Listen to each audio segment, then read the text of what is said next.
नमस्कार साथियों, आप देख रहे हैं न्यूज बुलेटिन। यदि आपने प्रधानमंत्री आवास योजना के लिए आवेदन किया है, आपके क्षेत्र में हाल ही में सर्वे पूरा हुआ है, किसी सरकारी टीम ने आपके घर आकर जानकारी दर्ज की है, या फिर आप यह जानना चाहते हैं कि आवेदन जमा होने के बाद आगे कौन कौन सी प्रक्रियाएं पूरी होती हैं, तो आज का यह वीडियो आपके लिए बेहद महत्वपूर्ण रहने वाला है। बहुत से लोग आवेदन करने के बाद यह सोचने लगते हैं कि अब उनका नाम जल्द ही लाभार्थियों की सूची में आ जाएगा, लेकिन वास्तविक प्रक्रिया कई चरणों में पूरी होती है। आवेदन जमा होने के बाद विभाग पात्रता से जुड़े रिकॉर्ड का मिलान करता है, उपलब्ध दस्तावेजों की जांच की जाती है, स्थानीय स्तर पर जानकारी का सत्यापन होता है और उसके बाद अलग अलग प्रशासनिक प्रक्रियाओं के अनुसार फाइल आगे बढ़ती है। यही कारण है कि हर आवेदक की प्रक्रिया और समय अलग अलग हो सकता है, इसलिए किसी अन्य व्यक्ति को अपडेट मिलने पर अपनी स्थिति की तुलना करना सही नहीं माना जाता। आज हम आसान भाषा में पूरी प्रक्रिया को समझेंगे ताकि आपको अफवाहों के बजाय स्पष्ट और भरोसेमंद जानकारी मिल सके। वीडियो आगे बढ़ाने से पहले आपसे एक छोटा सा अनुरोध है, यदि आपको सरकारी योजनाओं से जुड़ी सटीक और समय पर मिलने वाली जानकारी पसंद आती है तो वीडियो को लाइक जरूर करें और न्यूज बुलेटिन को सब्सक्राइब करके बेल आइकन ऑन कर लें। इससे भविष्य में आने वाले सभी महत्वपूर्ण अपडेट सबसे पहले आप तक पहुंचते रहेंगे। साथ ही इस वीडियो को उन लोगों तक भी जरूर साझा करें जिन्होंने प्रधानमंत्री आवास योजना के लिए आवेदन किया है या जल्द आवेदन करने वाले हैं। सबसे पहले यह समझना जरूरी है कि आवेदन जमा करना पूरी प्रक्रिया की शुरुआत होती है, अंत नहीं। आवेदन प्राप्त होने के बाद संबंधित विभाग आपके द्वारा दी गई जानकारी का विभिन्न रिकॉर्ड के साथ मिलान करता है। कई बार स्थानीय अधिकारियों द्वारा उपलब्ध दस्तावेजों की जांच की जाती है, तो कई मामलों में क्षेत्रीय रिकॉर्ड से भी जानकारी का सत्यापन किया जाता है। कुछ जिलों में यह प्रक्रिया अपेक्षाकृत जल्दी पूरी हो जाती है, जबकि कुछ स्थानों पर प्रशासनिक कार्यों, रिकॉर्ड की जांच या अन्य औपचारिकताओं के कारण अधिक समय लग सकता है। इसलिए यदि आपके गांव या मोहल्ले में किसी अन्य व्यक्ति को पहले सूचना मिल गई है और आपको अभी तक कोई अपडेट नहीं मिला है, तो केवल इसी आधार पर घबराने की जरूरत नहीं है। हर आवेदन अपनी अलग प्रक्रिया के अनुसार आगे बढ़ता है। इसके बाद सबसे महत्वपूर्ण जिम्मेदारी आवेदक की होती है कि वह अपने सभी दस्तावेजों की जानकारी सही रखे। आधार कार्ड, बैंक खाता, राशन कार्ड या अन्य आवश्यक दस्तावेजों में यदि नाम, जन्मतिथि, पता या अन्य विवरण अलग अलग दर्ज हैं, तो आगे चलकर अतिरिक्त जांच की आवश्यकता पड़ सकती है। इसलिए समय रहते अपने दस्तावेजों का मिलान कर लेना समझदारी माना जाता है। यदि आवेदन करते समय दिया गया मोबाइल नंबर अब बंद हो चुका है या बदल गया है, तो संबंधित कार्यालय से जानकारी लेकर उसे अपडेट कराने की प्रक्रिया जरूर जान लें, क्योंकि भविष्य में विभाग द्वारा भेजी जाने वाली सूचना उसी नंबर पर आ सकती है।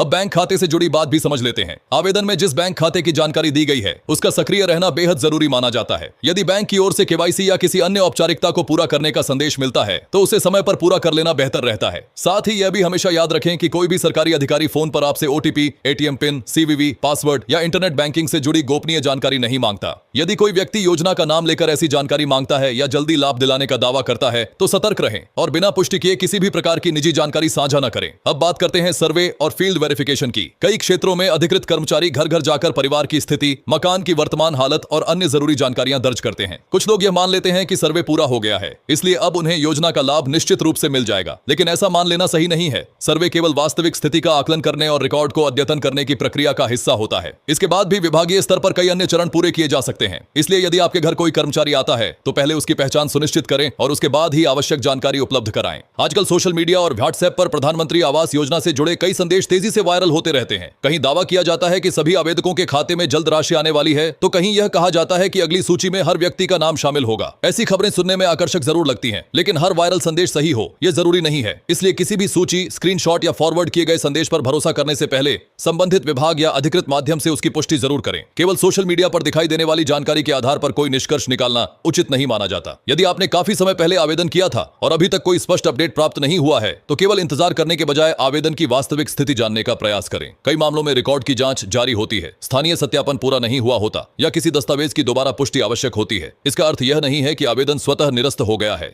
यदि संबंधित कार्यालय की ओर से किसी दस्तावेज में सुधार या अतिरिक्त जानकारी उपलब्ध कराने के लिए कहा जाए, तो निर्धारित प्रक्रिया के अनुसार समय पर आवश्यक कार्य पूरा करें। वहीं यदि कोई व्यक्ति पैसे लेकर जल्दी लाभ दिलाने या सूची में नाम शामिल कराने का दावा करता है, तो ऐसे लोगों से पूरी तरह सावधान रहें।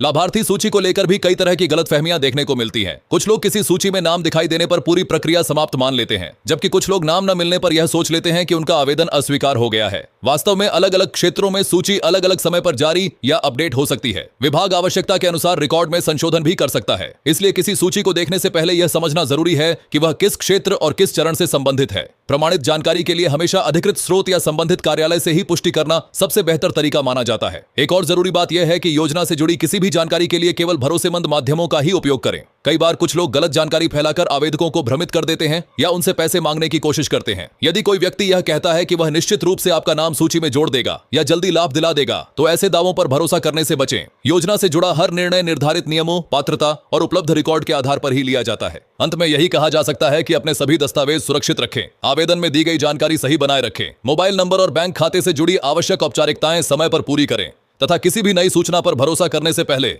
उसकी पुष्टि जरूर करें। दूसरे लोगों के आवेदन की स्थिति देखकर अपनी स्थिति का अनुमान लगाने की बजाय धैर्य बनाए रखें, क्योंकि प्रत्येक आवेदन अलग अलग रिकॉर्ड और विभागीय प्रक्रिया के अनुसार आगे बढ़ता है। यदि संबंधित कार्यालय की ओर से सत्यापन, दस्तावेज या किसी अन्य औपचारिकता के लिए संपर्क किया जाता है तो निर्धारित समय के भीतर आवश्यक कार्रवाई अवश्य पूरी करें। साथ ही किसी भी अनजान व्यक्ति के साथ आधार कार्ड की कॉपी, बैंक खाते की गोपनीय जानकारी, ओटीपी या अन्य निजी विवरण साझा करने से हमेशा बचें। यदि आज की यह जानकारी आपके लिए उपयोगी रही हो तो वीडियो को लाइक जरूर करें, न्यूज बुलेटिन को सब्सक्राइब करें और नोटिफिकेशन बेल ऑन करना बिल्कुल न भूलें। इस वीडियो को अपने परिवार, दोस्तों और उन सभी लोगों तक जरूर शेयर करें जिन्हें प्रधानमंत्री आवास योजना से जुड़ी सही और भरोसेमंद जानकारी की आवश्यकता है। कमेंट करके हमें जरूर बताइए कि आपने इस योजना के लिए आवेदन कर दिया है या अभी आवेदन करने की तैयारी कर रहे हैं। हम आगे भी सरकारी योजनाओं से जुड़ी ऐसी ही महत्वपूर्ण, उपयोगी और विश्वसनीय जानकारी आपके लिए लेकर आते रहेंगे। धन्यवाद। जय हिंद।